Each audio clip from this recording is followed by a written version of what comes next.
Ionic যৌগের দ্রাব্যতার ব্যাখ্যা, এটা হচ্ছে আমরা আজকে পড়বো ইনশাআল্লাহ। চলে আসেন, এই দ্রাব্যতার ব্যাখ্যা যদি আসেন আয়নিক যৌগের, ওই গেল পোলাপান গুলো,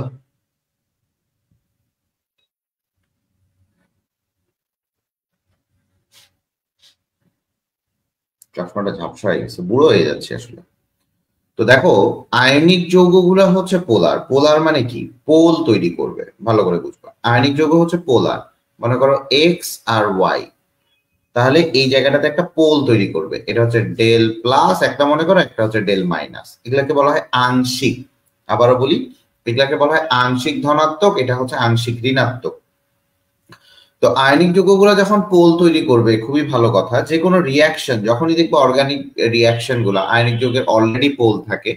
কারণ একজন আনডাউটলি, মনে করো এ যেটা হয়, এ কি করে, ইলেকট্রনটা ডিরেক্টলি ডোনেট করে দেয়, ইজ নট শেয়ারিং।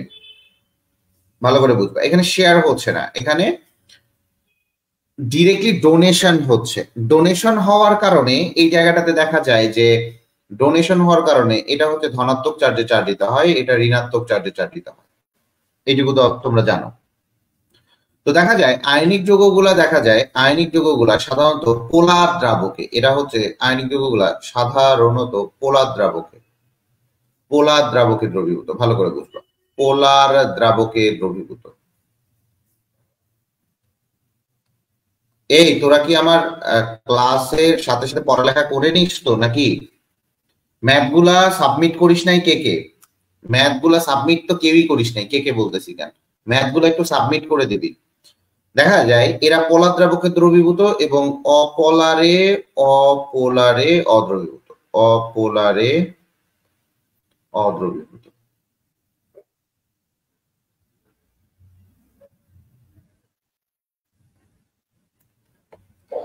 ভালো করে বুঝবা, পোলার দ্রাবকে দ্রবীভূত হয় এবং অপোলারে অদ্রবণীয় হয়। ঠিক আছে, যদিও সুনির্দিষ্ট কারণে এদের ব্যতিক্রম কিছু কিছু দেখা যায়, মানে কিছু কিছু কারণে দেখা যায় যে তোমার হচ্ছে এই জিনিসগুলা কিছু কিছু জায়গায় আর কি ব্যতিক্রম দেখা যায়। খুবই ভালো কথা।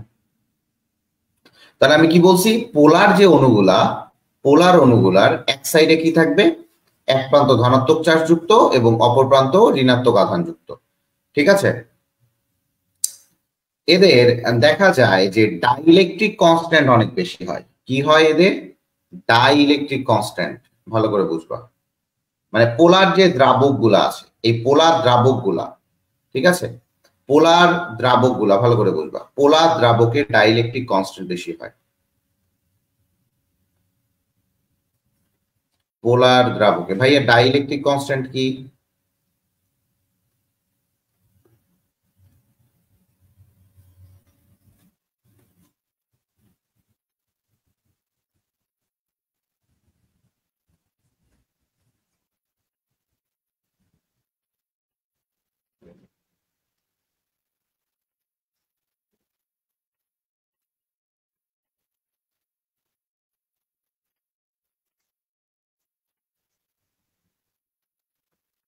এটা একটু ভালো মতো বুঝবে।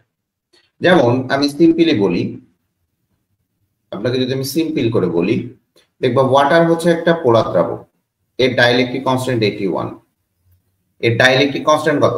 81। বাট দেখা যায় যে প্রোপানন, ভালো করে বুঝবা, ইথানল, ইথানল, ইথানলের ডাইইলেকট্রিক কনস্ট্যান্ট কত? 27। আবার দেখো প্রোপানন, ভালো করে বুঝবা, প্রোপানন এর ডাইইলেকট্রিক কনস্ট্যান্ট 21। আবার ইথার, ইথার এর ডাইইলেকট্রিক কনস্ট্যান্ট 4.1। এখন এইটা দেখে তুমি বুঝতে পারবা যে কোনটা পোলার দ্রাবক, কোনটা পোলার দ্রাবক না। দেখো, এর থেকে প্রোপাননের থেকে আবার ইথানল বেশি পোলার, প্রোপাননের থেকে ইথানল বেশি পোলার, এই জন্য ডাইইলেকট্রিক কনস্ট্যান্ট 27। কথা বুঝতে পারছো? এই কথা বুঝতে পারছো কিনা একটু বলতে হবে। ওই দিন কিন্তু আমি এটাই বলছিলাম যে তোমরা পার্টিসিপেট করো। Participation is the important part of your education.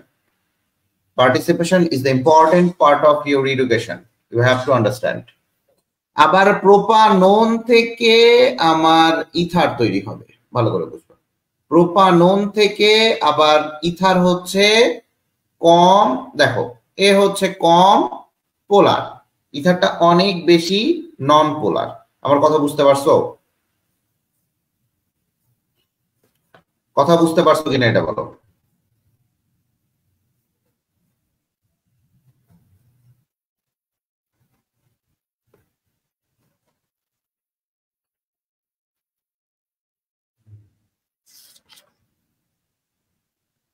আচ্ছা,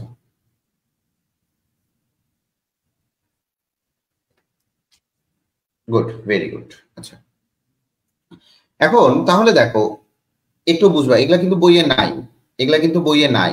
এই তা আমি তাহলে না ক্লাস করতেছি, ভালো লাগতেছে। আম, ইয়ে তো পরীক্ষা, অনেকেরই পরীক্ষা, এই জন্য আর কি ক্লাস করতে পারতেছে না। যাই হোক, চলে।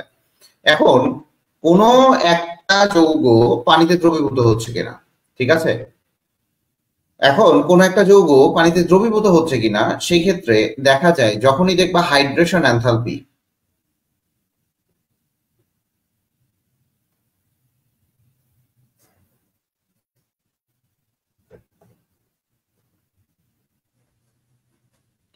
হাইড্রেশন এনথালপি মানে কি, পানিতে, মনে রাখার বুদ্ধিটা মনে রাখবা। হাইড্রেটেড হওয়া মানে পানিতে দ্রবীভূত। হাইড্রেশন এনথালপি যখন ল্যাটিস এনথালপি এর থেকে, ল্যাটিস এনথালপি অথবা এনার্জি যেটাই বলতে পারো না কেন, ল্যাটিস এনথালপি এর থেকে বেশি হবে, তখনই এই সূত্র মতে, তখনই এ দ্রবীভূত হবে, তখনই পানিতে দ্রবীভূত। তাহলে পানিতে দ্রবীভূত হওয়ার ক্ষেত্রে অবশ্যই হাইড্রেশন এনথালপিটা অনেক বেশি হইতে হবে, হাইড্রেটেড হয়ে যাবে। হাইড্রেশন এনথালপি মানে কি, হাইড্রেটেড হয়ে গেল। তার মানে হাইড্রেশন এনথালপি যখন বেশি হবে কার থেকে, ল্যাটিস এনথালপি এর থেকে, তখনই পানিটা কি হয়ে যাবে বলো দেখি, সেটা পানিতে দ্রবীভূত হবে। তাহলে পানিতে দ্রবণীয় শর্ত, পানিতে দ্রবণীয়তা শর্ত, এটা হচ্ছে পানিতে দ্রবণীয়তার শর্ত। এটা অনেক সময় দেখবা del H of hydration enthalpy এইচই is greater than del H of lattice enthalpy, এইভাবে থাকে, এটা এইভাবে থাকে। Del H of hydration enthalpy, del H of lattice enthalpy, এটা এইভাবে থাকে। কথা বুঝতে পারছো? কথা কি বোঝা গেছে? কথা মনে হয় বুঝতে পারছো। তাহলে হাইড্রেশন এনথালপি কি, হাইড্রেটেড হওয়ার জন্য যে এনথালপিটা, ঠিক আছে? এখন চলে আসি ভাই, হাইড্রেশন এনথালপিটা কি বা ল্যাটিস এনথালপিটা কি, তারপরে ল্যাটিস এনথালপিটা কিভাবে কি হয়, হাইড্রেশন এনথালপিটা কিভাবে কি হয়, এই জিনিসগুলো আমাদেরকে একটু শেখার, ঠিক আছে?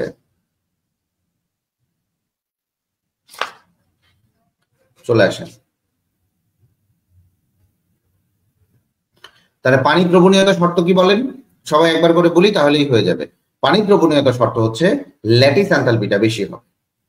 পানি দ্রবণীয়তা শর্ত হচ্ছে ল্যাটিস এনথালপিটা বেশি হতে হবে। ক্লিয়ার? আর কথা মনে হয় বুঝতে পারছেন, তাতেই হবে, ঠিক আছে। চলে আসেন, ল্যাটিস এনথালপি।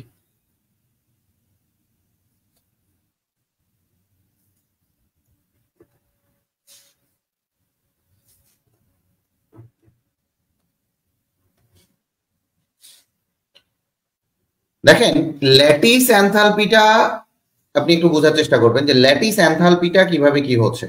চলে আসেন, দেখেন যে গ্যাসীয় ক্যাটায়ন, ভালো করে বুঝবেন, গ্যাসীয় ক্যাটায়ন লেখেন,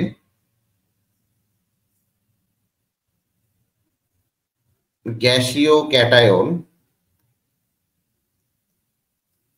ও অ্যানায়ন থেকে,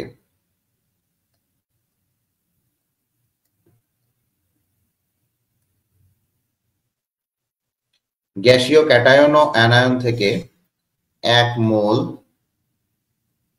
আমি দেখাচ্ছি বর্ন হ্যাবার সাইকেলটা দেখাবো, 1 মোল পরিমাণ আয়নিক কেলাস গঠনে, পরিমাণ আয়নিক কেলাস গঠনে, এটা কিন্তু কেলাসই তো, কেলাস গঠন করে। কেলাস মানে স্ফটিক, স্ফটিক লবণ দেখছেন না, স্ফটিক, নট অ্যামরফাস। অ্যামরফাস মানে তো আপনার ওদের ডিসঅর্ডারনেস থাকবে, এগুলো আসবো, এগুলো আগে ছিল, এগুলো খুব ভালো ছিল। আয়নিক কেলাস গঠনের সময়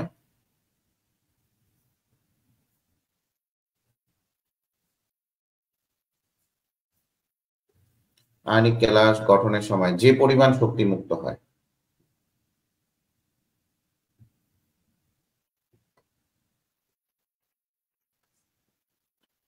হয় তাকে ল্যাটিস এনথালপি বলে।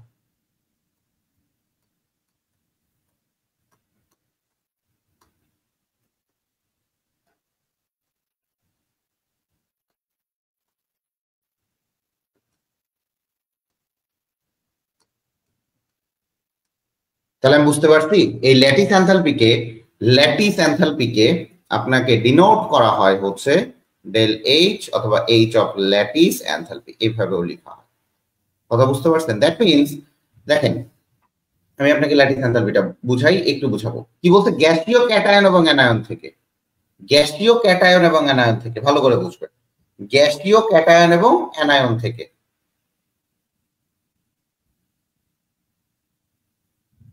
ভালো করে বুঝবেন, এই জিনিসগুলো বুঝলেই আপনি একটু দাঁড়ানো, একটু ওয়েট করেন।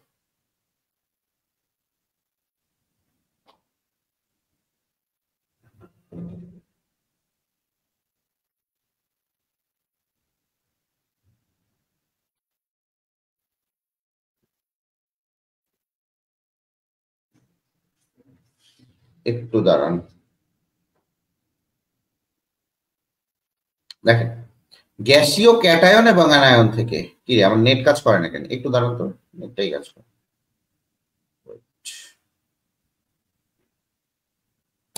না গেছে, আচ্ছা একটু দাঁড়াও।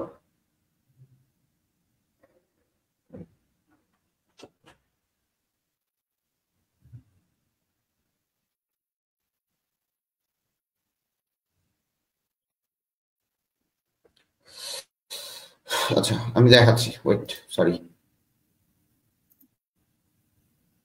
দেখেন এখন তো আমার যেটা মনে করেন গ্যাসীয় ক্যাটায়ন এবং অ্যানায়ন থেকে, ভালো করে বুঝবেন, একটু বোঝার চেষ্টা করেন। এই যে এই জায়গাগুলো খুব ইম্পর্টেন্ট। মনে করেন এটা সোডিয়াম ক্লোরাইড NaCl, ওই ঠান্ডা মাথায় বুঝবেন। এখন সোডিয়াম ক্লোরাইড দুই ভাবে তৈরি হইতে পারে, আপনি একটু ঠান্ডা মাথায় দেখেন তাতেই হবে। মনে করেন sodium chloride Na solid plus chloride chlorine minus, এগুলো আপনি বইয়ে পাবেন না, আমি আপনাকে যেটা করাচ্ছি এটা হচ্ছে ক্লোরাইড মাইনাস বা ক্লোরিন গ্যাস, প্লাস মাইনাস বাদ দেন, chlorine gas, half mole of chlorine gas, এইটা মিলে আমার তৈরি হচ্ছে সোডিয়াম ক্লোরাইড। এইটুকু ক্লিয়ার কিনা বলেন? এইটুকু ক্লিয়ার? দেখেন এইটুকু ক্লিয়ার কিনা বলেন? দেখেন ঠান্ডা মাথায় বুঝবেন।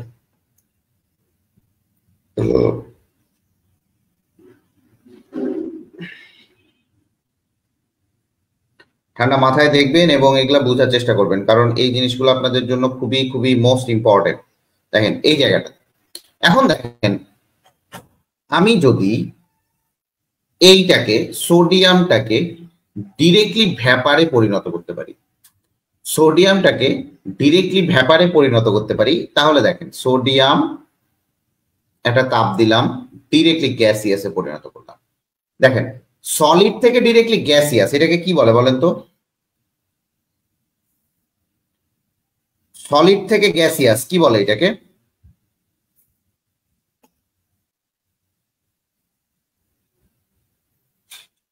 সলিড থেকে গ্যাসিয়াস একটু কমেন্ট করবেন। আমি আমার নেটে একটু ডিস্টার্ব হওয়ার কারণে আমি ইয়ে করতে পারতেছি না, ওই আপনার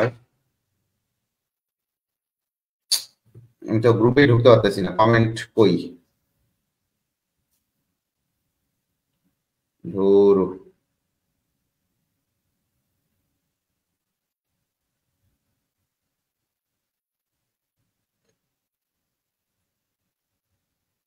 আমি তো গ্রুপেই ঢুকতে পারতেছি না। আচ্ছা দেখ আমি বুঝাই যাই। দেখেন সলিড থেকে গ্যাসিয়াস এটাকে বলা হয় সাবলিমেশন এনার্জি। কি বলা হয়? Sublimation energy. এটাকে লিখবো আমি del H of sublimation. Sublimation মানে হচ্ছে, ভালো করে বুঝবেন, সাবলিমেশন মিনস আপনার হচ্ছে ঊর্ধ্বপাতন। এই যে গ্যাসিয়াস, এই গ্যাসিয়াস থেকে তখন কি হবে ভালো করে বুঝবেন, এই সোডিয়ামটা গ্যাসিয়াসে ফার্স্টে হবে, সোডিয়াম সলিড থেকে সোডিয়াম গ্যাসিয়াসে, তারপরে এই যে গ্যাসিয়াসটা আছে, এ কি করবে, এই গ্যাসিয়াসটা তখন আয়নাইজেশন এনার্জির কারণে সোডিয়াম আয়নে পরিণত হবে, সোডিয়াম গ্যাসিয়াস আয়নে। এটাকে বলা হয় আয়নাইজেশন এনার্জি দিয়ে সোডিয়াম গ্যাসিয়াসে পরিণত হবে। খুবই ভালো কথা। সেম ভাবে ক্লোরিন করবে কি, প্রথমে ক্লোরিন হয়ে যাবে দ্বি পরমাণু থেকে ক্লোরিন হয়ে যাবে গ্যাসিয়াস এক পরমাণু। ভালো করে বুঝবা, এই দুইটা পরমাণু ভাঙে যায়, ক্লোরিন এক পরমাণু হয়ে যাবে, ঠান্ডা মাথায় বুঝবা। এবং এইটাকে বলা হয় ডেলেইস অফ ডিসোসিয়েশন। ডিসোসিয়েশন মানে ডিসোসিয়েশন, দ্যাট মিন্স ভেঙে যাওয়া। ডিসোসিয়েশন মানে হচ্ছে ভেঙে যাওয়া। এই তোমরা কি বুঝতে পারতেছো? উপরিপাতন না রে, ঊর্ধ্বপাতন। উপরিপাতন না, ঊর্ধ্বপাতন। কমেন্ট করতে থাকেন, আমি দেখবো মাঝে মধ্যে। এটা কিন্তু বুঝতে হবে, এটাকে বর্নহাফ সাইকেল বলে। আপনি যে পাশ দিয়েই যান না কেন, ওইটার এনার্জিটা সেম হবে। এখন দেখেন আমি এই জায়গাটাতে খুব মজার জিনিস, এটা এই জায়গাটাতে আমি ডিরেক্টলি ফরমেশন করছি। এই জায়গাটাতে সোডিয়াম এবং ক্লোরিন মিলে আমি সোডিয়াম ক্লোরাইড ফরমেশন করছি। এটাকে বলবো del H of formation energy.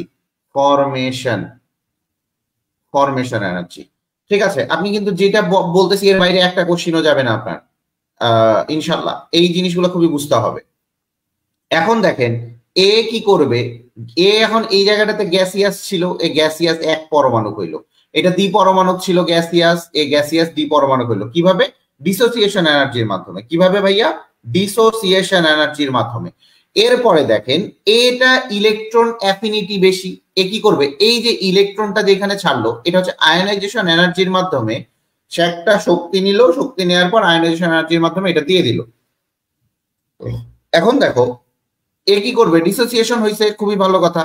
Dissociation হওয়ার পর এ কি করবে, এ ইলেকট্রন অ্যাফিনিটি, দ্যাট মিন্স ইলেকট্রনের প্রতি আসক্তি, ইলেকট্রন আসক্তির কারণে এ কি করবে, ইলেকট্রন অ্যাফিনিটির কারণে একটা এই যে দান করা ইলেকট্রনটা, সেই ইলেকট্রনটা গ্রহণ করলো। সে এই ইলেকট্রনটা কি করলো ভাইয়া? গ্রহণ করলো। সে এই ইলেকট্রনটা গ্রহণ করার পর এই দুইটা তখন, এটা তো গ্যাসিয়াস অবস্থায় থাকতেছে, তাহলে দেখেন এই যে ইলেকট্রনটা নিল, এই ইলেকট্রনটা নেয়ার পর সে কি করবে একটু বোঝার চেষ্টা করেন।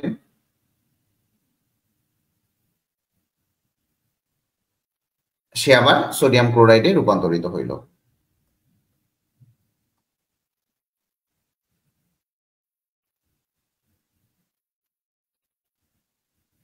বুঝছেন? সে আবার সোডিয়াম ক্লোরাইডে রূপান্তরিত হয়ে গেল।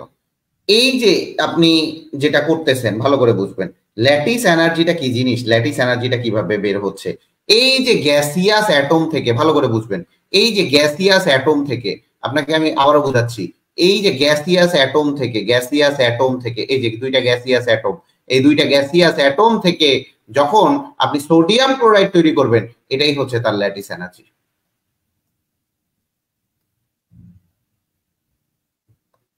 This is lattice energy and this is formation energy. যদি আপনি ডিরেক্টলি সোডিয়াম সলিড থেকে ক্লোরাইড গ্যাসিয়াসে যদি সোডিয়াম ক্লোরাইড ফর্ম করেন, সেই ক্ষেত্রে এটাকে বলা হয় ফরমেশন। আর যদি ল্যাটিস করতে যান তাহলে এটা, তাহলে আমি এখানে কি করতে পারি, টোটালটা একটু বোঝার চেষ্টা করবেন। ল্যাটিস এনার্জিকে আমি ইউ দ্বারাও লিখতে পারি, অথবা আমি এটাকে ল্যাটিস এনথালপি অথবা ল্যাটিস এনার্জি যেটাই লিখতে পারি না কেন, এটা লিখতে পারি। তাহলে আমি এখানে কি করতে পারি, ডেল এইচ ফরমেশন, দেখেন এই ফরমেশনটা, এই ফরমেশন ইজ ইকুয়াল টু, দেখেন এই সবগুলোর যোগফল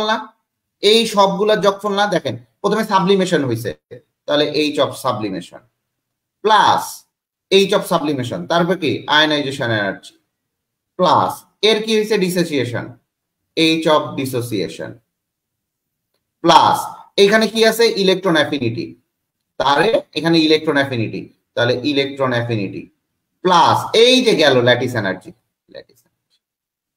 তাহলে এইটাই হচ্ছে ডেল এইচ অফ ফরমেশন। এখান থেকে আপনি ল্যাটিস এনার্জি বের করতে পারবেন অথবা ল্যাটিস এনথালপি এই জায়গা থেকে ইজিলি ক্যালকুলেট করতে পারবেন। কিভাবে ক্যালকুলেট করবেন, যদি আমি এই জায়গাতে আসি, তাহলে এখান থেকে আমি ল্যাটিস এনথালপি ইজিলি ক্যালকুলেট করতে পারবো।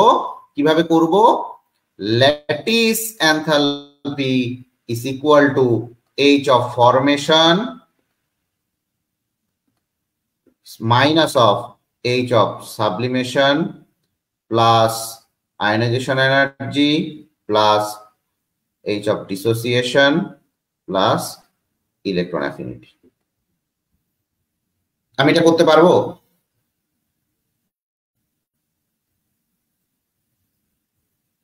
এটা করতে পারবো কিনা বলেন,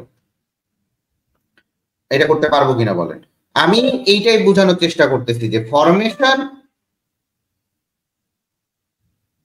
ফরমেশন এক জিনিস, ল্যাটিস এনথালপিটা আরেক জিনিস। দেখেন আমি কি বলছি, এখানে গ্যাসীয় ক্যাটায়ন এবং অ্যানায়ন থেকে, ভালো করে বুঝতে হবে, এই জায়গায় আমাকে বলতে হবে গ্যাসীয় ক্যাটায়ন এবং অ্যানায়ন থেকে, ঠান্ডা মাথায় বুঝবেন। এই যে গ্যাসীয় ক্যাটায়ন এবং অ্যানায়ন থেকে যখন 1 মোল পরিমাণ আয়নিক কেলাসে, এটা তো কেলাস, এটা তো আমার আয়নিক কেলাস, এটা আয়নিক কেলাস না, সোডিয়াম ক্লোরাইড তো আয়নিক কেলাস। তাহলে যদি আয়নিক কেলাসে 1 মোল পরিমাণ আয়নিক কেলাসে গঠনের সময় যে পরিমাণ শক্তি মুক্ত হয় সেটাকেই বলা হচ্ছে ল্যাটিস এনথালপি। তাহলে এখন বলেন তো ল্যাটিস এনথালপিটা তাপহারী না তাপ উৎপাদী?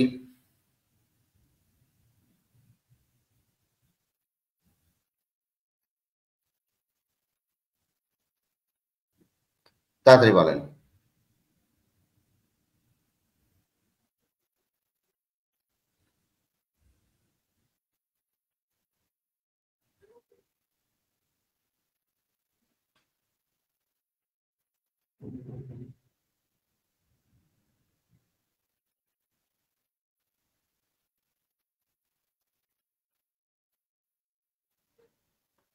বলেন একটু, কমেন্টটা দেখি আমি।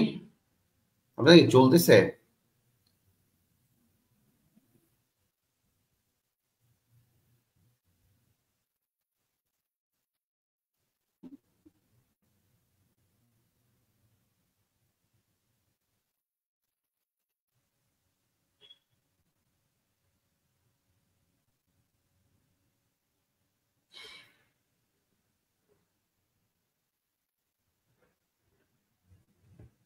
চলতেছে কিনা বলেন।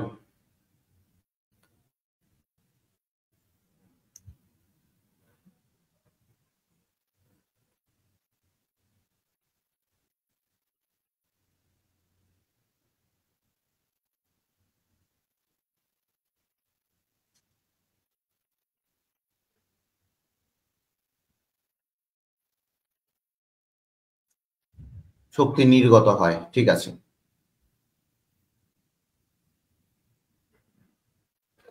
তাহলে ল্যাটিস এনথালপি কি আমার ক্লিয়ার হয়েছে? ল্যাটিস এনথালপি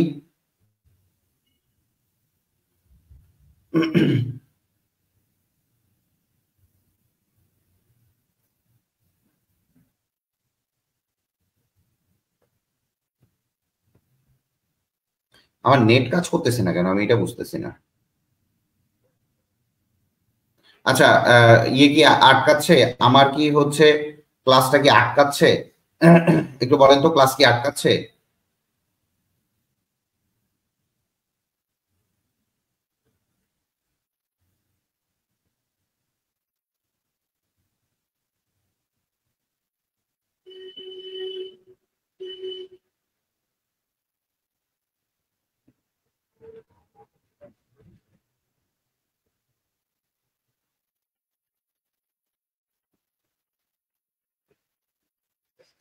আচ্ছা, ওকে, ডান। তাহলে দেখেন, চলে আসি।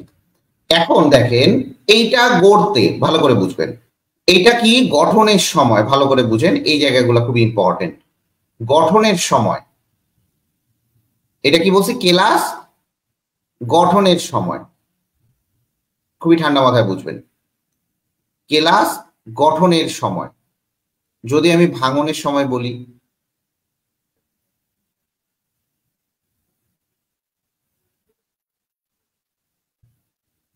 এটা ফরমেশন, এই ফরমেশনটা সবসময় এক্সোথার্মিক হবে, ঠিক আছে, এক্সোথার্মিক হবে।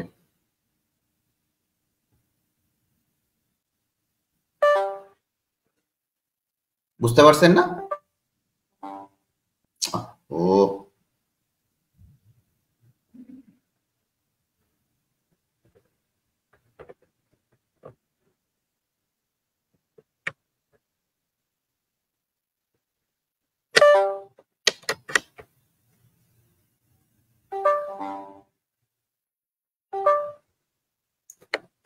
কি হইল আবার?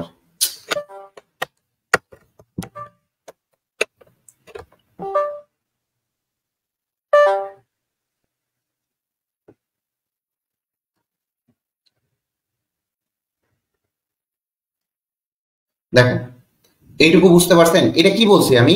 কেলাস গঠনের সময়, ভালো করে বুঝবা। কেলাস গঠনের সময়, এটা গঠনের সময়। যদি ভাঙনের সময় বলে, কেলাস গঠনের সময় যদি ভাঙনের সময় বলে তাহলে কি হবে? যদি ভাঙনের সময় বলে তাহলে কি হবে? এটা হবে না উল্টোটা হবে? এটা হবে না উল্টোটা হবে?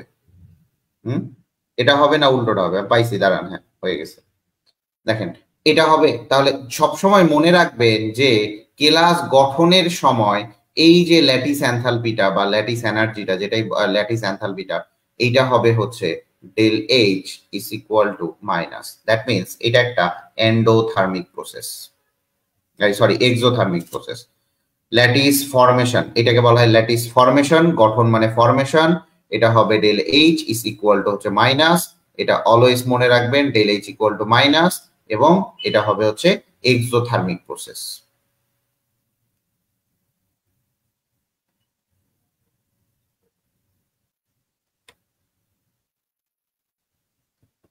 এটা হবে এক্সোথার্মিক প্রসেস। বাট এই ল্যাটিসটাই যদি আপনি ভাঙতে চান, এটা তো ল্যাটিস গঠন, এটা হচ্ছে ফরমেশন। বাট ল্যাটিস ভাঙার শক্তি যখন বলবেন, এটা ফরমেশন বাট ল্যাটিস ভাঙার শক্তি, দ্যাট মিনস সোডিয়াম ক্লোরাইড থেকে বা ক্রিস্টালটা থেকে আপনার sodium plus gaseous plus chloride minus gaseous, যদি এটা বলে তাহলে এটা কি হবে বলেন তো?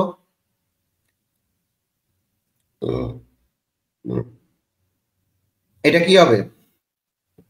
এই জায়গায় ডিসোসিয়েশন হবে। আবারও বলি, ক্ষয় গঠন হবে, এইটাকে বলা হয় ল্যাটিস ডিসোসিয়েশন এনার্জি বা ল্যাটিস ভাঙার শক্তি। ভালো করে বুঝেন, এটাকে আমরা বলবো হচ্ছে ল্যাটিস ভাঙার শক্তি।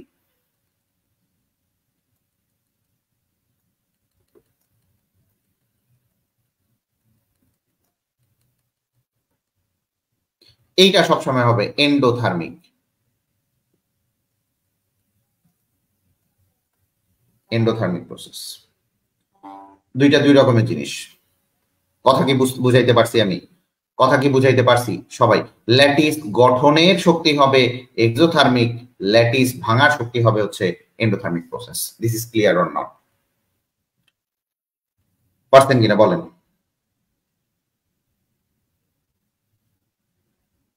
আমি কি বুঝাইতে পারছি আপনাদের? ল্যাটিস ভাঙার শক্তি কি? Endothermic process. এই ল্যাটিস শক্তির উপর ডিপেন্ড করে, ভালো করে বুঝবেন। Clear, good, very good. এগুলা কিন্তু খুবই বুঝতে হবে, এগুলা কেউ আপনাকে বুঝাবে না। আপনি কলেজে যান, যেখানেই যান, জাহান্নামে চৌরাস্তায় যান, কোনো আপনাকে কেউ বুঝাবে না, আমি শিওর বলতেছি। ঠিক আছে, এখন দেখেন ফরমেশন, এইচ ল্যাটিস যে গঠনের শক্তি, ভালো করে বুঝবেন। এখানে কয়েকটা সূত্র লিখে নেবেন যে কেলাস গঠনের সময় নির্গত শক্তি,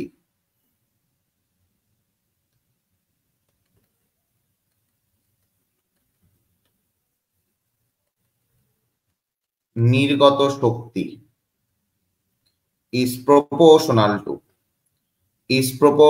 টু, ভালো করে বুঝবেন। কেলাস গঠনের সময় নির্গত শক্তি ইজ প্রপোর্শনাল টু, দেখবেন দৃঢ়তা আয়নিক যৌগের, এই কয়েকটা জিনিস মনে রাখবেন।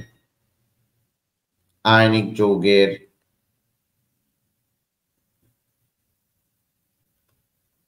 দৃঢ়তা, সুস্থিতি,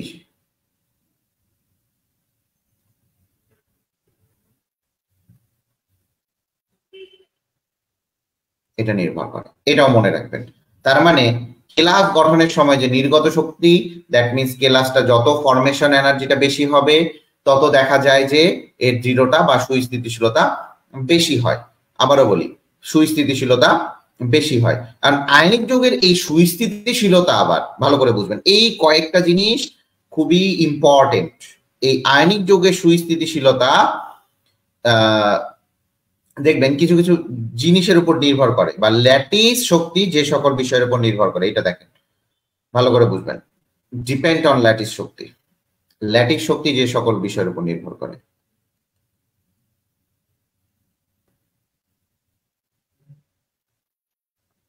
ল্যাটিস শক্তি লিখে নেন এগুলা, যে সকল বিষয়ের উপর নির্ভর করে।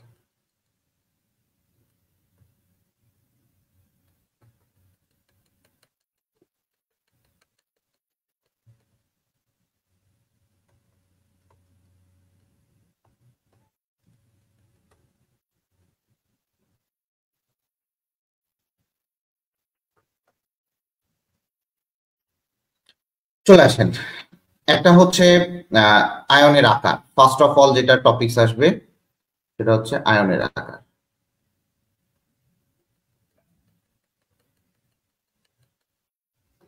এখন দেখেন, আয়নের আকার বলতে আমি দুই প্রকারের আয়ন বুঝি, একটা হচ্ছে ক্যাটায়ন, আর একটা হচ্ছে অ্যানায়ন।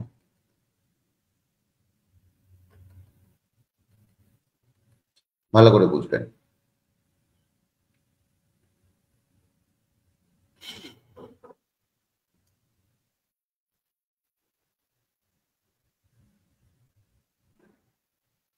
এই ক্যাটায়ন ভালো করে বুঝবেন। ক্যাটায়ন, আচ্ছা এটা একটু কালার দিয়ে লিখতে হবে রে।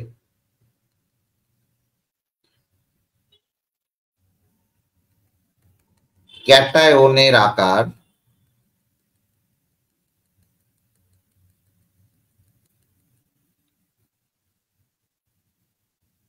is proportional to lattice energy. ভালো করে বুঝবেন, ক্যাটায়নের আকার is proportional to lattice energy, আর lattice energy is equal to কি, is proportional to কি, স্থায়িত্ব। Lattice energy is equal to কি, স্থায়িত্ব। এখন যদি আমি এই জায়গাটাতে একটু তোমাদের উদাহরণ দেই, তাহলে দেখবেন, মনে করেন সোডিয়াম ক্লোরাইড, সোডিয়াম ক্লোরাইড আছে আর পটাশিয়াম ক্লোরাইড আছে। এই দুইটার মধ্যে কোনটা বেশি স্থিতিশীল বলেন? দুইটার মধ্যে কোনটা বেশি স্থিতিশীল?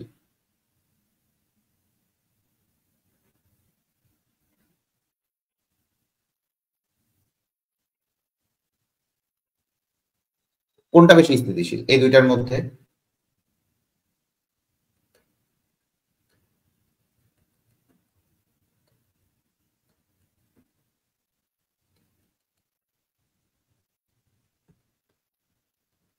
বলেন বলেন, আপনাদের ক্লাসেই সব পড়া হয়ে যাবে। যেটা বলতেছি এর বাইরে কোনো প্রশ্ন বা এগুলা খুবই মানে থিওরিটিক্যাল পড়ালেখা, এগুলা দেখেন, খুব ইম্পর্টেন্ট।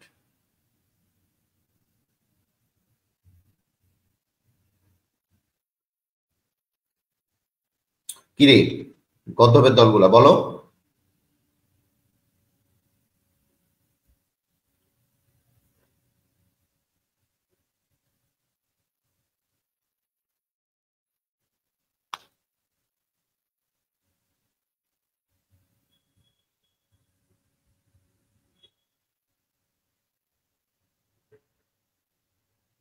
কোনটা বেশি স্থিতিশীল বলো?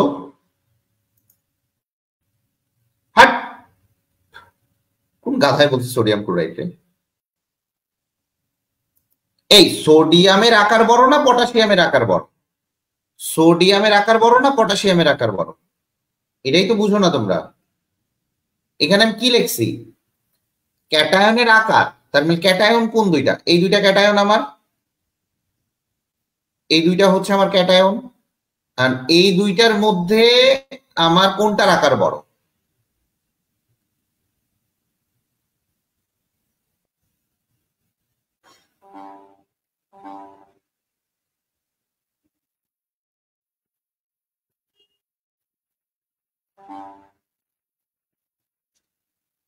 বলো কোনটার আকার বড়?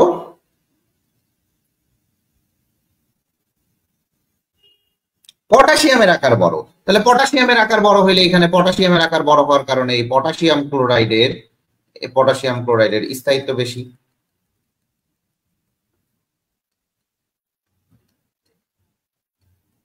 তাহলে এই পটাশিয়াম ক্লোরাইডের দেখা যায় যে আয়নিক বন্ধনটা তুলনামূলক সোডিয়াম ক্লোরাইডের থেকে স্ট্রং।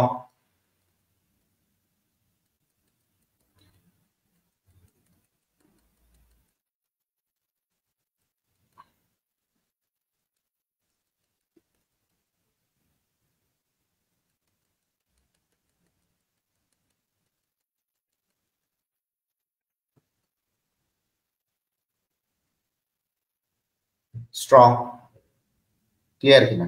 আমি কি বুঝাইতে পারছি? তাহলে এই জায়গাটা থেকেই আপনি আয়নিক বন্ধনের দৃঢ়তাও বুঝতে পারবেন। কার থেকে? ল্যাটিস এনার্জি থেকে। তাহলে ক্যাটায়নের আকার থেকে আপনি বুঝতে পারতেছেন। ক্লিয়ার? চলে আসেন অ্যানায়নের আকার।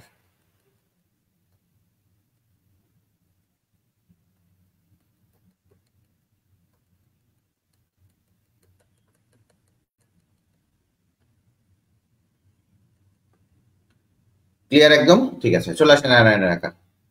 দেখেন আয়নিক যৌগের শক্তি স্থায়িত্ব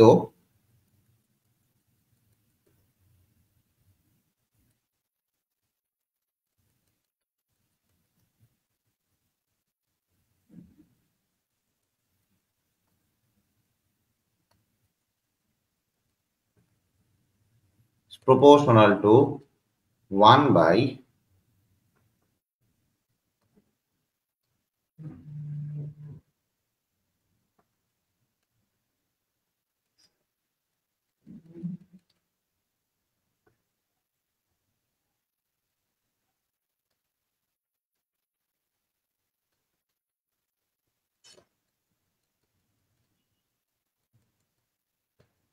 অ্যানায়নের আকার। এখন তাহলে বুঝতে পারতেছেন যে অ্যানায়নের আকারটা যদি বড় হয়, অ্যানায়নের আকারটা যদি আমার ছোট হয়, তাহলে স্থায়িত্ব বাড়বে। অ্যানায়নের আকার বাড়লে স্থায়িত্ব কমবে। ফর এক্সাম্পল যদি আমি বলি যে সিলভার ফ্লোরাইড আর সিলভার ক্লোরাইডের মধ্যে কোনটার স্থায়িত্ব? এই দুইটার মধ্যে স্থায়িত্ব কার বেশি?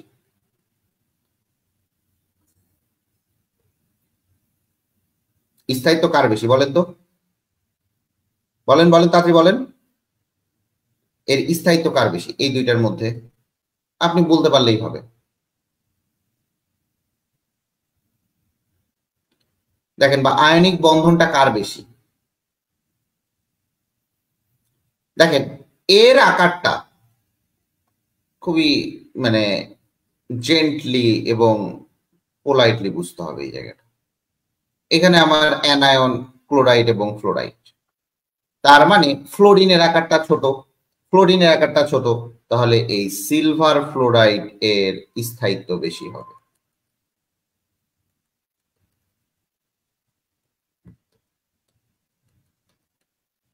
সিলভার ফ্লোরাইডের স্থায়িত্ব বেশি হবে। তার মানে সিলভার ফ্লোরাইডের যদি স্থায়িত্ব বেশি হয়ে যায়, তার মানে আমার এই জায়গাটাতে এই সিলভার ফ্লোরাইড বেশি আয়নিক বৈশিষ্ট্য সম্পন্ন।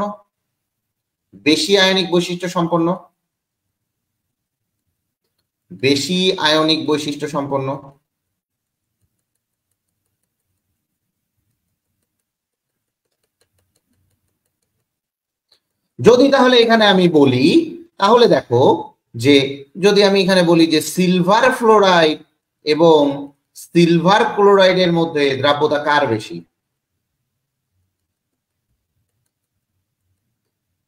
দ্রাব্যতা হচ্ছে পানিতে, কার বেশি?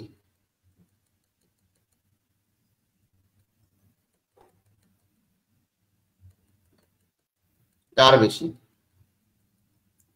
বলেন, কার বেশি? দেখেন এই জায়গায় আয়নিক বৈশিষ্ট্য যার বেশি হবে তার দ্রাব্যতা বেশি হবে। তার মানে এখানে সিলভার ফ্লোরাইডের দ্রাব্যতা সিলভার ক্লোরাইডের থেকে ফার মোর বেটার। কি বুঝাইতে পারছি?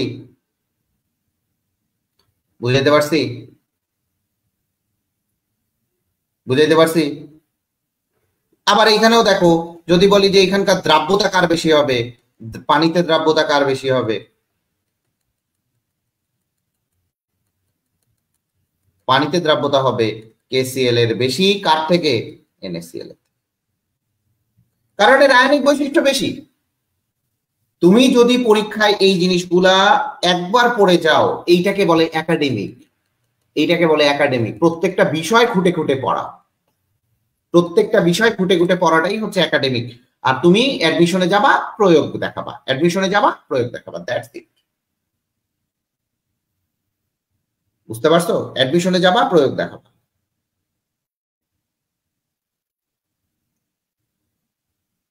চলে আসেন আয়নের আধান, নেক্সট টপিক।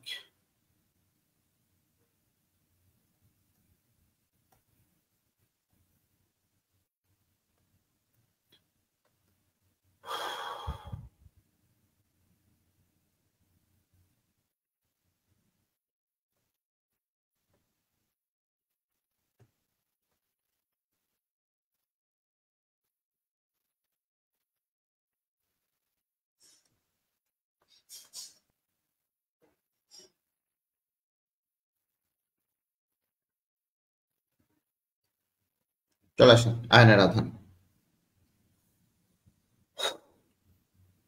লেখেন।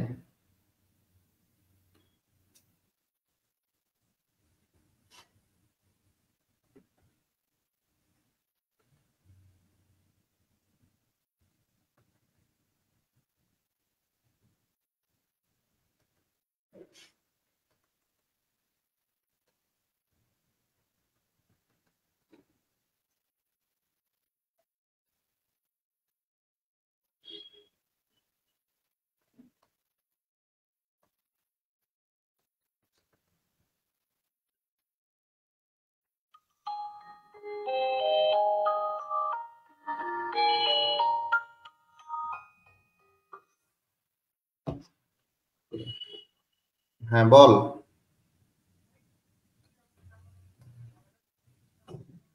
ও আচ্ছা আচ্ছা, হ্যাঁ কল দিছিলাম। শোন, ওই যে এগ্রির যে সলভ শিটটা আছে না 22-23-এর, ওগুলা একটু কেমিস্ট্রিটা আমাকে পাঠাই দিস তো, স্ক্যান করে। ওকে, ওইটার জন্য সলভটা বলতে ওইখানকার কোশ্চেন প্লাস সলভ দুইটাই পাঠাই দিস আর কি আমাকে।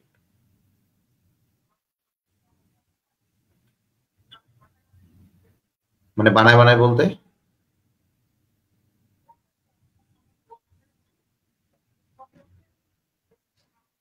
হ্যাঁ,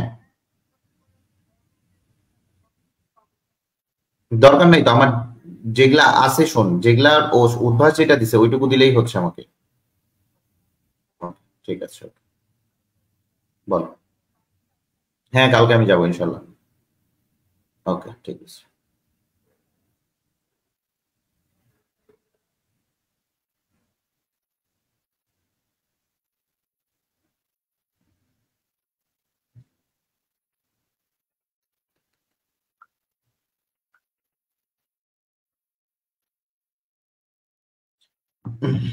আচ্ছা সরি, দেখেন, ক্যাটায়ন অথবা অ্যানায়নের আকার যখনই বেশি হবে তখনই দেখবেন যে ল্যাটিস এনথালপিটাও বেশি অথবা স্থায়িত্বটাও বেড়ে যাচ্ছে।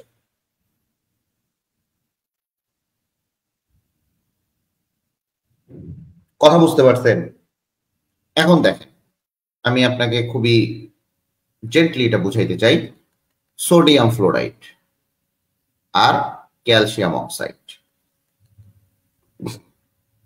দেখেন সোডিয়ামের আধান কত? +1, আর ফ্লোরাইডের আকার, ফ্লোরিনের আকার হচ্ছে -1, এই আধান। অন্য জায়গায় দেখা যায় ক্যালসিয়ামের +2, অক্সিজেনের কত?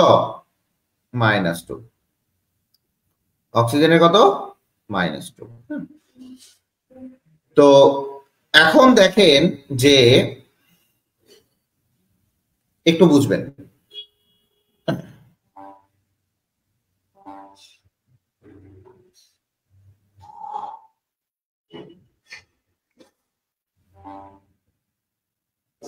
দেখেন এই যে এই দুইটার মধ্যে, এই দুইটার মধ্যে বলেন তো কিভাবে আপনি ইয়ে করতে পারবেন, রিলেট করতে পারবেন? এই দুইটার মধ্যে বলেন, তাহলে কার আয়নীকরণ শক্তি বেশি বা ল্যাটিস এনথালপিটা বেশি হবে বলেন?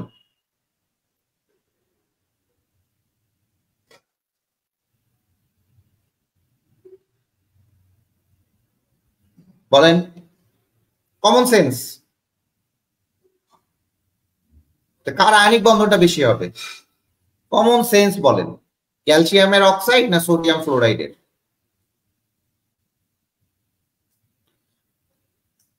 আপনি আধান দিয়ে করতে পারতেছেন, এই জায়গায় কিন্তু আকার দিয়েও করতে পারবেন আপনি।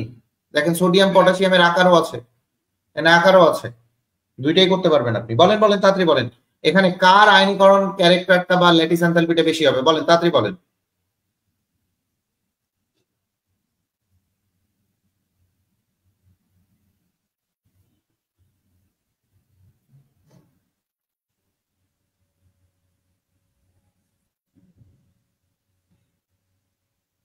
বলেন তাড়াতাড়ি বলেন, বলেন না ভাই, তাড়াতাড়ি বলেন, দেরি করে লাভ নাই তো। কিরে কেউ কথা কয় না কেন? বিয়াদব কোলাবান তোরা আসলে, গদ্ধব কোলাগা, দুইজন ক্লাস করতেছিস, মনে হচ্ছে থাপড়াই ধরে ধরে। বিয়াদব, একটা মজার জিনিস পড়াচ্ছি, এই জিনিস যা তো যা অফলাইনে পড়, অনলাইনে সব জায়গায় পড়ে বেড়া, দেখ দেখি কোথাও পড়ায় নাকি। আমি বলতেছি যা, টাকা আমি দিব যা, এই জিনিস জীবনে পড়াবো না। দেখ এখানে ক্যালসিয়াম অক্সাইড এর ল্যাটিস এনথালপি বেশি, তাহলে এর দ্রাব্যতাও বেশি হবে, তাহলে এর আয়নিক বন্ধন স্ট্রং, আয়নিক বন্ধনটাও স্ট্রং, ঠিক আছে না? আয়নিক যৌগের শক্তি বা আয়নিক বন্ধনটা স্ট্রং।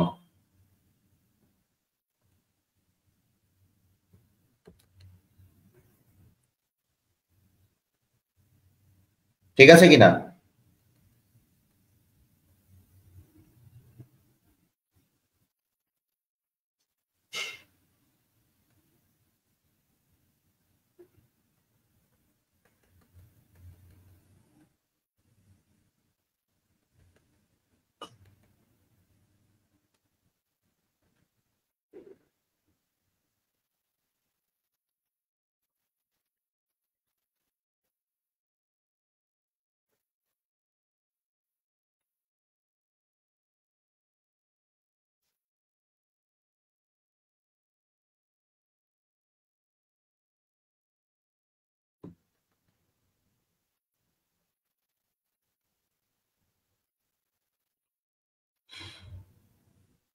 এখন দেখো,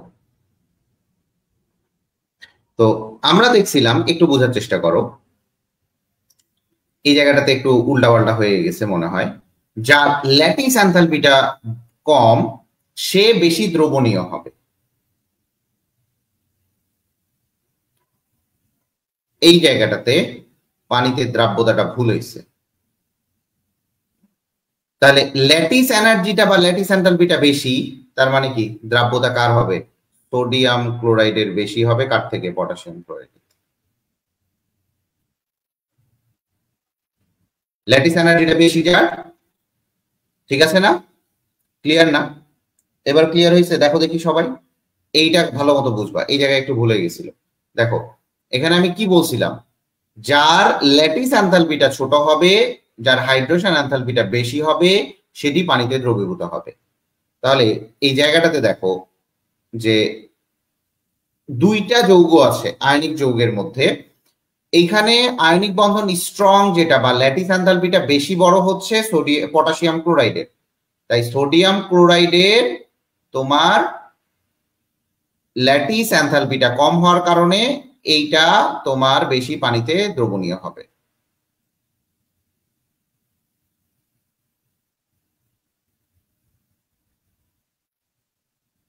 ঠিক আছে কিনা?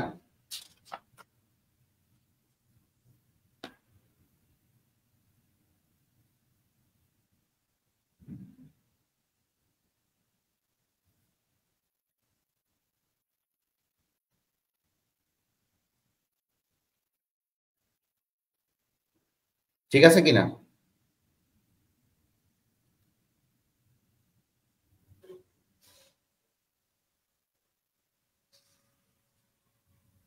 এই বুঝতে পারছো? কি রে কথা বলে না? বুঝতে পারছো? আচ্ছা, বুঝতে পারলে খুবই ভালো। এছাড়া ঠান্ডা পানি আর গরম পানি, এই জিনিসটা বুঝতে হবে। ঠান্ডা পানি আর গরম পানি।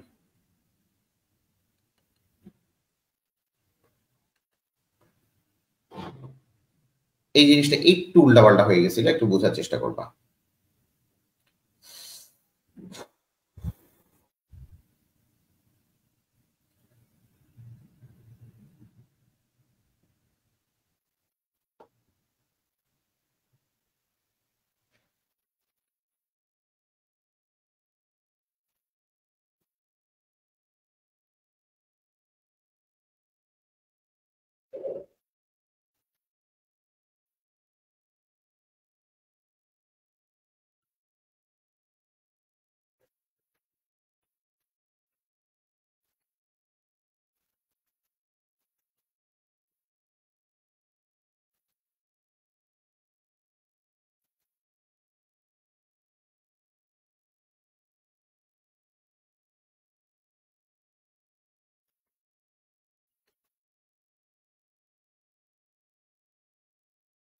এই জায়গাটা একটু ভালো মতো বুঝবা, হ্যাঁ? সোডিয়াম ক্লোরাইড, পটাশিয়াম ক্লোরাইড, এটা কিন্তু একদম বুঝতে করবা না, যার ল্যাটিস এনথালপিটা কম। এই জায়গাটা তাহলে কি বলো? এই জায়গাটা তো উল্টা কিছু মনে হচ্ছে।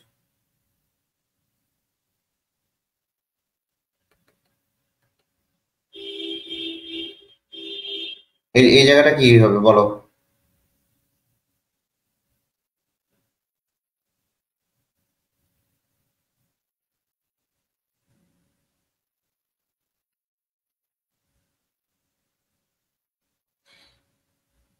এই জায়গাটা আবার ঠিক এরকম হবে, সিলভার ফ্লোরাইড, সিলভার ফ্লোরাইড, মানে সিলভার ফ্লোরাইডের ইয়েটা বেশি হবে তোমার।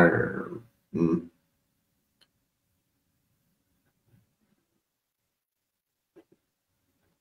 ঠিক আছে।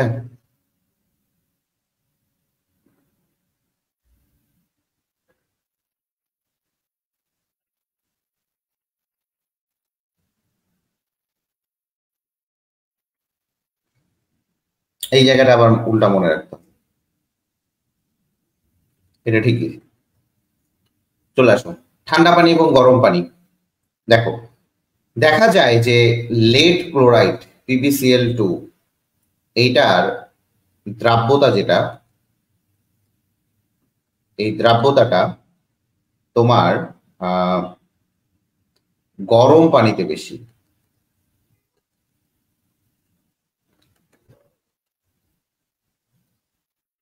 গরম পানিতে বেশি। হুম। আর এটা হচ্ছে ঠান্ডা পানিতে কম।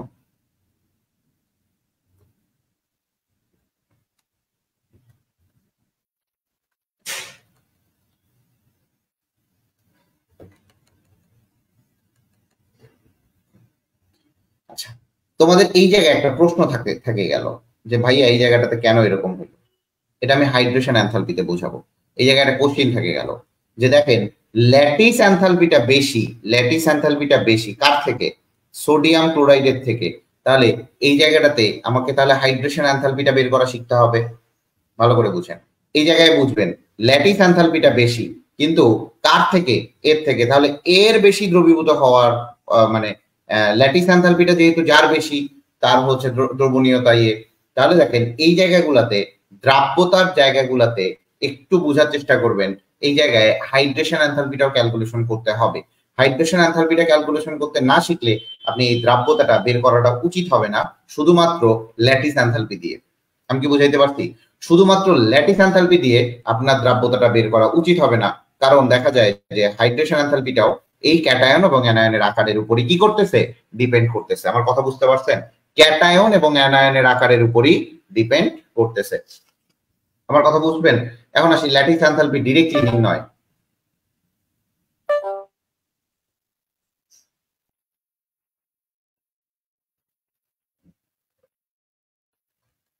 ল্যাটিস এনথালপি নির্ণয়, এই কথা বুঝতে পারছেন আমার? কে কে আসো? ইভার কে আসো? ল্যাটিস এনথালপি নির্ণয় দেখো। তো ল্যাটিস এনথালপি নির্ণয়ের সময় তোমার কি করতে হবে? মাইনাস এ ই স্কয়ার। দেখেন এটা সূত্রটা আপনি সাধারণত পাবেন না। জেড প্লাস জেড মাইনাস, ও তাহমি না তুই আসিস, Z plus Z minus N. এই হিসাবটা বুঝতে হবে, কারণ আমার ল্যাটিস এনথালপিটা নির্ণয়ের সময় আমাকে এই জিনিসগুলো খুবই মাথায় রাখতে হবে, যে দ্রাব্যতা নির্ণয়ের সময় শুধু ল্যাটিস এনথালপি দিয়ে নির্ণয় করাটা খুবই, যে তাকে আমি উল্টাপাল্টা করে ফেলেছি, এটা হবে না। তবে হাইড্রেশন এনথালপিটাও নির্ণয় করতে হবে, ঠিক আছে। এটা হচ্ছে ডিভাইডেড বাই আর, এটা হচ্ছে 1 মাইনাস 1 বাই এন। তাহলে দেখো এ কি, এ ইজ ইকুয়াল টু ম্যাডেলিং ধ্রুবক, ভালো করে বুঝবা, ম্যাডেলুং ধ্রুবক যদি কখনো আসে আর কি। ই হচ্ছে ইলেকট্রনের আধান,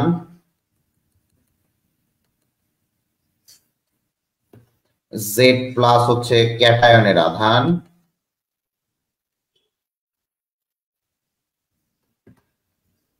জেড মাইনাস হচ্ছে আমার অ্যানায়নের আধান,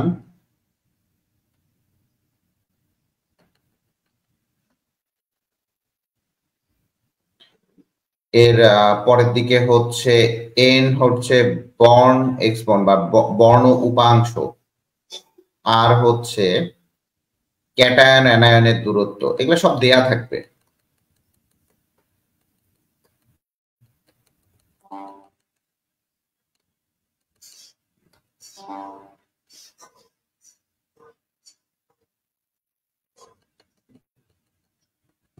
দূরত্ব আর এন হচ্ছে বর্ণ উপাংশ। This is the lattice enthalpy নির্ণয়।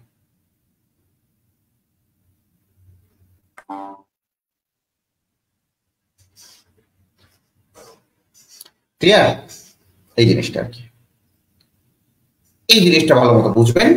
এই জায়গাগুলো কি, ম্যাডেলিং ধ্রুবক কোনটা, বর্ণ উপাংশ, এই টাইপের জিনিসগুলো একটু বুঝলে মোটামুটি ভাবে ছোটখাটো কিছু জিনিস আপনি মোটামুটি ভাবে জানে গেলেন। এটার আমার কোনো দরকার নাই, ঠিক আছে, এটার আমার কোনো ইয়ের দরকার নাই।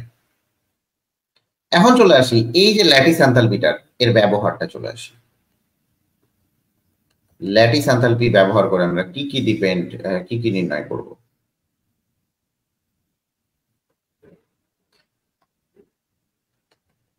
লেখেন,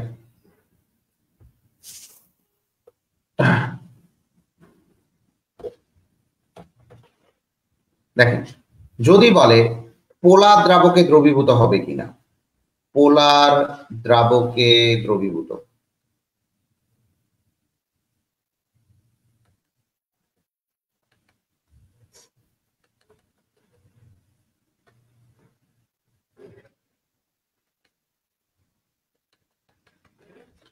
তাহলে দেখেন পোলার দ্রাবকে কোনটি দ্রবীভূত হবে এটা আপনি বুঝতে পারবেন। তারপরে হচ্ছে বিভিন্ন টাইপের, যেমন মনে করেন যে ধাতব হাইড্রাইট, তারপরে পলি হ্যালাইট, পার অক্সাইড প্রভৃতি ধাতু স্ব স্থায়িত্ব এনথালপি নির্ণয় করতে পারবেন, ঠিক আছে। একজন হয়ে গেল, নেট প্রবলেম হচ্ছে নাকি? নেট প্রবলেম হইতেই পারে। তারপরে দেখবেন আয়নিক যৌগের বৈশিষ্ট্য নির্ণয় করতে পারবেন, আয়নিক বন্ধনের শক্তিক্রম,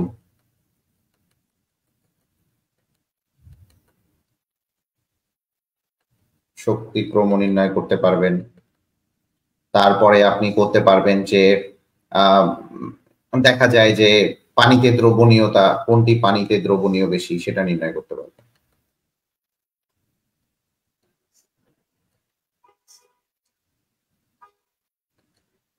দ্রাব্যতা নির্ণয় করতে পারবেন। ফর এক্সাম্পল যদি আমরা গ্রুপ 2 তে চলে যাই,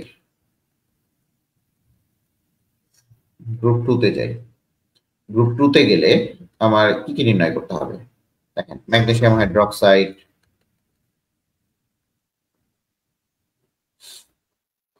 ক্যালসিয়াম হাইড্রোক্সাইড, তারপরে স্ট্রনসিয়াম হাইড্রোক্সাইড, দেন বেরিয়াম হাইড্রোক্সাইড, ঠিক আছে। দ্রাব্যতা বৃদ্ধি, দেখেন দ্রাব্যতা বৃদ্ধি,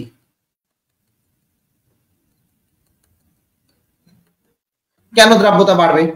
সিম্পল কথায় আসি, কেন দ্রাব্যতা বাড়বে?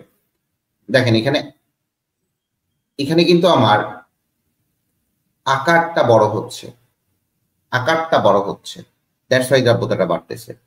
কিন্তু আকার বৃদ্ধির সাথে সাথে ল্যাটিস এনথালপি এবং হাইড্রেশন এনথালপি দুইটাই বাড়ে যায়।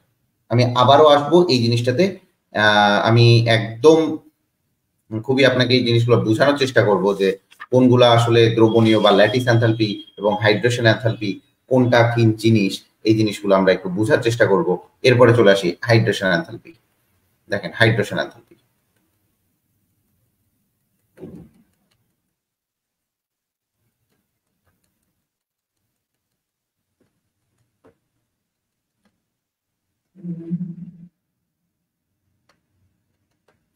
এইভাবে যদি ক্লাস করিস তাহলে কেমনে হবে? একজন ক্লাস করতেছে, ভালো কর। তোদের ফেজ 2 শুরু হবে মার্চের 1 তারিখ থেকে। ফেজ 2 শুরু হবে মার্চের 1 তারিখ। মোস্ট প্রবাবলি এই জায়গায় আমি একটু চেষ্টা করব ভাইকে বলে যে ফিটা কম রাখার। তোদের জন্য তো কম রাখবোই, তোদের জন্য কিছুটা কম থাকবে, যেটা আমাদের নর্মাল থাকবে সেখান থেকে কিছুটা কম থাকবে তোদের জন্য, ঠিক আছে? চলে হাইড্রেশন এনথালপি কি জিনিস?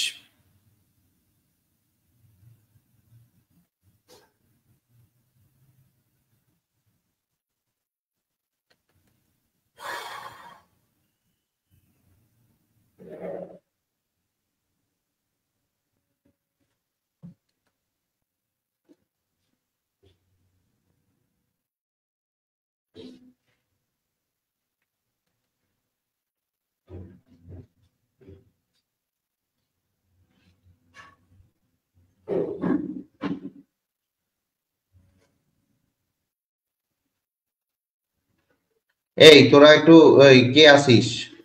একজন ক্লাস করলে কিভাবে আমি শেখাবো বল? এই আমি তা না থাকলে একটু ইয়েকে ডাকে নিয়ে 2 মিনিট সময় দিচ্ছি, ডাকে নিয়ে 2 মিনিট সময় দিচ্ছি, ডাকে নিয়ে সবাইকে। এগুলা জিনিসগুলো না শিখলে তো তোরা তো একদম মানে মানে মরে যাবি রে।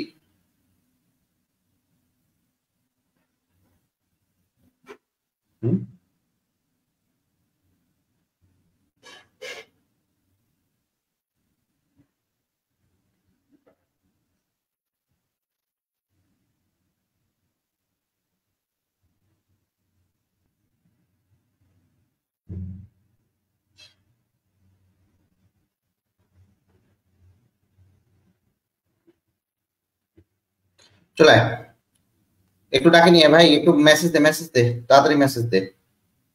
চলে হাইড্রেশন এনথালপি কাকে বলে? যে 1 মোল আয়নিক যৌগ পানিতে দ্রবীভূত হলে, লেখ 1 মোল আয়নিক যৌগ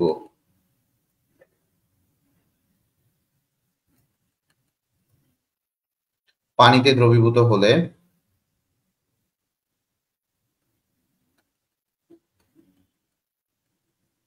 দ্রবীভূত হতে যে পরিমাণ শক্তি নির্গত হয়,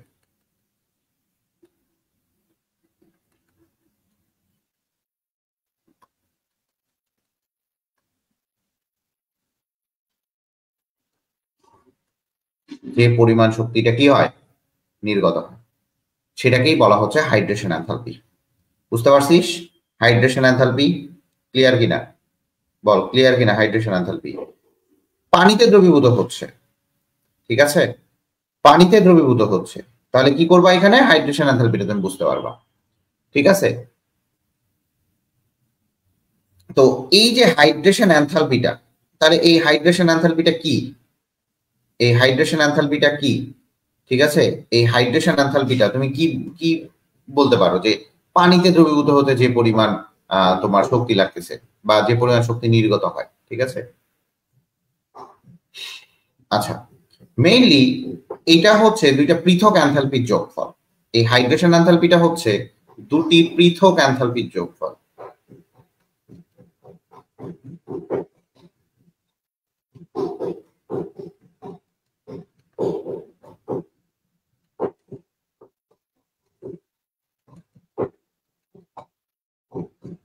যোগফল কিভাবে? একটি ক্যাটায়নের হাইড্রেশন এনথালপি, তাহলে hydration enthalpy is equal to hydration enthalpy of cation plus hydration enthalpy of anion. আমি কি বুঝাইতে পারছি? দেখো হাইড্রেশন এনথালপি, এই হাইড্রেশন এনথালপিটা মেইনলি তোমার হাইড্রেশন এনথালপি অফ ক্যাটায়ন এবং হাইড্রেশন এনথালপি অফ অ্যানায়নের দুইটা যোগফল। আমি কি বুঝাইতে পারছি ব্যাপারটা? আমি মনে হয় বুঝাইতে পারছি। একটু বোঝার চেষ্টা করবেন, যদি না বুঝেন সেই ক্ষেত্রে আলাদা হিসাব, বাট একটু বোঝার চেষ্টা করবেন যে এই জায়গাগুলো আসলে কতটা ইম্পর্টেন্ট বা কতটা তোমার হচ্ছে মানে যুক্তিযুক্ত, ঠিক আছে, কতটা যুক্তিযুক্ত এই জিনিসটা। তাহলে অবশ্যই বুঝেন হাইড্রেশন এনথালপি হচ্ছে ক্যাটায়নের এনথালপি হাইড্রেশন এনথালপি আর অ্যানায়নের হাইড্রেশন এনথালপি এর কি যোগফল। আবারও বলি, ক্যাটায়নের হাইড্রেশন এনথালপি এবং অ্যানায়নের হাইড্রেশন এনথালপি এর যোগফল। ও বাবা, কেউ নাই?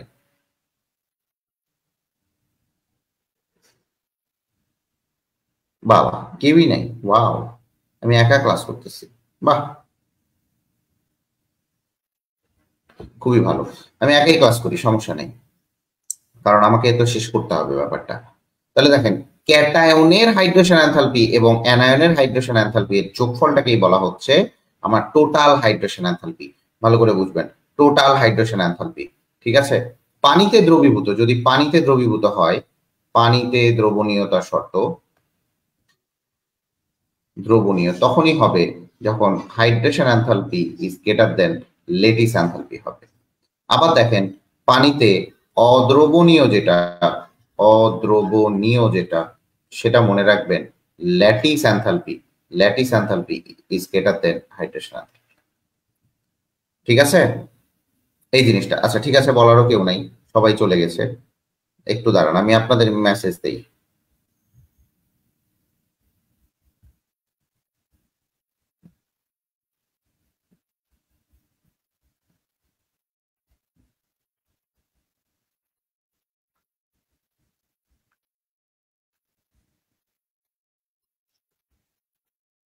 ঠিক আছে, এই জিনিসটা একটু বুঝবেন যে কোনটা কিভাবে হয়, ঠিক আছে, এই জিনিসটা বুঝবেন।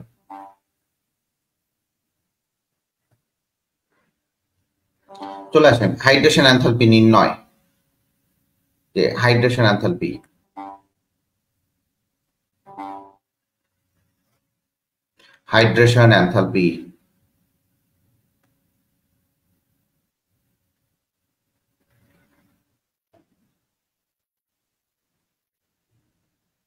নির্ভরশীলতা।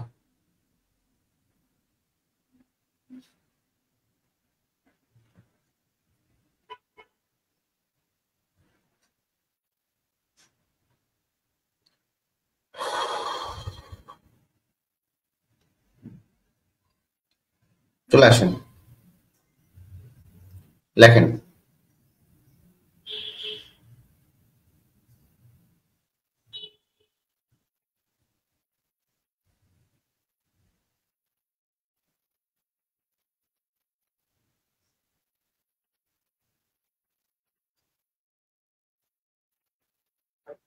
hydration enthalpy is proportional to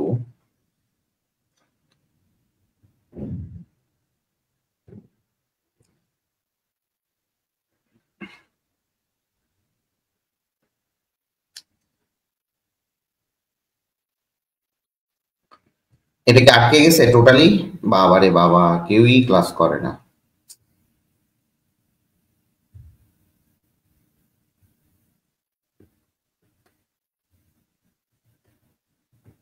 charge density,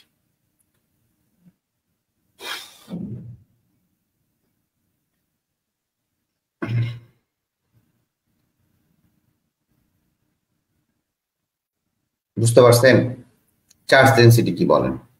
ও, কেউ তো নাই, ঠিক আছে। আপনাদের এই হাইড্রেশন এনথালপি এই পর্যন্তই থাকবে। হাইড্রেশন এনথালপি এবং আপনাদের যে আমি ল্যাটিস এনথালপিটা পড়াইলাম, আমার মনে হয় যে এই জায়গাগুলোতে অনেক আপনাদেরকে ইমপ্রুভ করার জায়গা আমি করে দিতে পারছি। চার্জ ডেনসিটি কি বা কি জিনিস, এই জিনিসগুলো আমি কালকে বুঝাবো, যেহেতু আপনাদের কেউ নাই সেহেতু এটা বুঝতে পারবেন না। তো নির্ভরশীলতাটাও এটা পরে দেখবেন। আমরা কালকে ইনশাল্লাহ আবার ক্লাস হবে। কালকে এইটুকু একটু টপিক্সটা পড়ায় দেওয়ার পর তারপরেই আমি বাকি টপিক্সটা পড়াবো ইনশাল্লাহ। এই টপিক্সটা আপনাদের যেহেতু এটা আপনারা এখনো পড়তেছেন না বা এখন পর্যন্ত হচ্ছে আপনারা কেউ নাই, সেই ক্ষেত্রে আমি এটা এই পর্যন্ত শেষ করলাম, কারণ এই চার্জ ডেন্সিটি কিভাবে, চার্জ বাই সাইজ কিভাবে আসে, এই জিনিসগুলো একটু বুঝাই দিতে হবে। ঠিক আছে, আজকের মতো আল্লাহ হাফেজ।